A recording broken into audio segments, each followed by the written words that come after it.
2 weeks after my dad died, I got a text message from a close friend accusing me of not grieving my dad just because I didn't post about his death on social media. Hi guys, thank you so much for coming back to my vlog, and I have my amazing friend Kaley Gray here with me today, and today we're going to talk about social media. Is it good or is it bad? Before we go right into it, remember to hit the subscribe, like button and the notification button so you can receive updates when I post new videos. And Kaley, also you have a blog too. I do, yes. I post every Friday, so...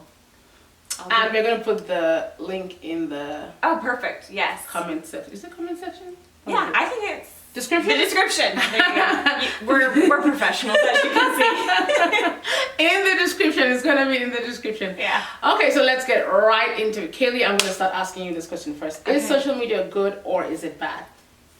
So, I think it is good, but I feel like it's bad too. And I think it's all about your mindset and how you view it and how you use it or abuse it.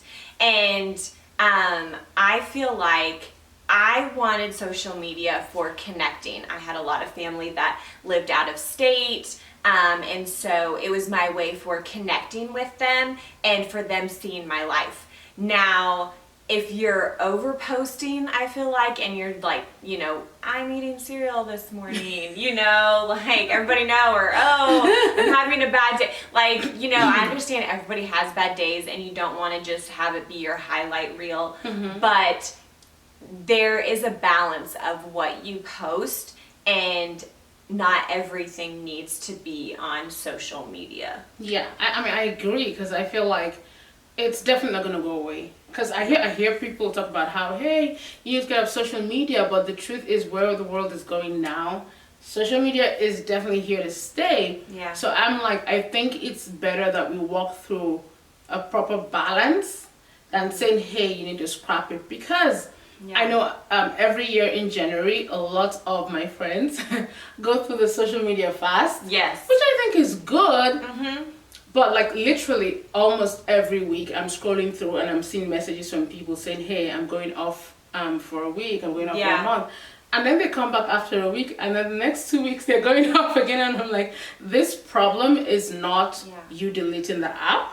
There is a problem that is from you that you need to work through. Yes, I totally agree. And there's been seasons of life where I've been, maybe I'll set a timer, or like I will like log out of the app so I'm not looking at it during the day. Or maybe, you know, I spend like 15 minutes in the morning or 15 minutes in the evening, like just kind of setting that balance, because it's so easy to just scroll and keep going. And I know for me, like just with producing content and putting content out there, I've tried to change the mindset of not just being the consumer, but producing content for the consumer, so that I'm not just constantly scrolling and looking through it. And so there are days where I hardly have time to do it, and I usually will spend probably like one day a week that I'm not posting anything and I'm not really like looking on social media.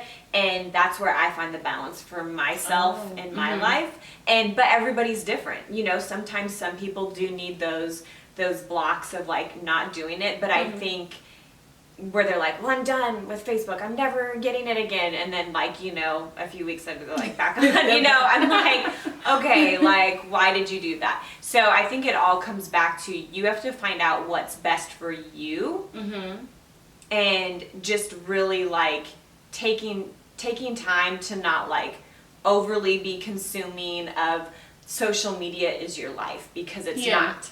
This is life. This is life. This is reality. Yes. Okay, so let's start. Like, what would you say are some of the cons, to social media? Well, I mean, definitely like self-worth. You're always like looking for those likes, you're always looking for those comments, and so you can be producing content. I know we kind of talked about this. You're producing content of what you want other people to see, and it might not be true to yourself. True. And then if you don't like that content, you get rid of it. In marketing, one of the biggest problems was that people were churning out products based off of sales. So whatever I bring out, I'm going to force it down your throat. The days of the IBM guys. And then marketing says, hey, no, you don't do that. You make products based on a need that you identify in the market. And then we have what we call the economy of attention. Economy of attention basically means that there's so many people vying for the consumer's attention, and you need to do whatever it is that you can do to get that person's attention. And so one of the dangerous things that I've seen now on social media is the fact that it's become that same mindset of, like you said, I'm producing content, but I'm not even thinking about myself. I'm doing whatever those people like.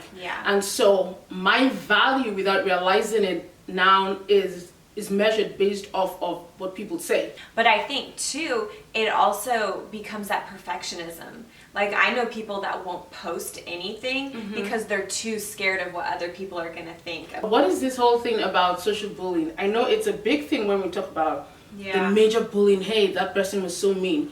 But I feel like some of those subtle things that we do, subtle comments, lack of like cues, is also part of the problem with bullying. I definitely think so too. And it's just even, like, I know that the saying, they say, like, sticks and stones may break my bones, but words will never hurt me. Like, words do hurt. And words have so much power when you say them or when you type them. And honestly, I feel like if you're not going to be an encouragement to somebody, then, like, if you don't have anything nice to say, don't say nothing at all. Like, there's no reason. I just don't understand how people can find so much joy in, like, tearing others down, because as Christians, like, that's nothing we should be doing. Even just as human beings, we shouldn't be tearing each other down. We should be encouraging one another. And I think, like, I'm Nigerian, and in my culture, suicide is a thing. There's a whole stigma. So you have people put up posts that I'm like, I want to kill myself.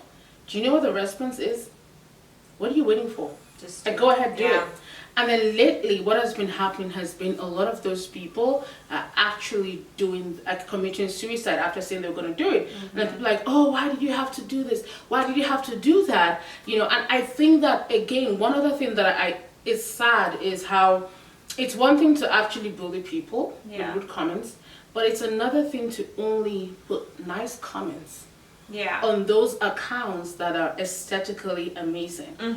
What about that friend of yours that posted a picture that was not exactly up to social media standard, and you scroll through just because it didn't look like the other professional accounts?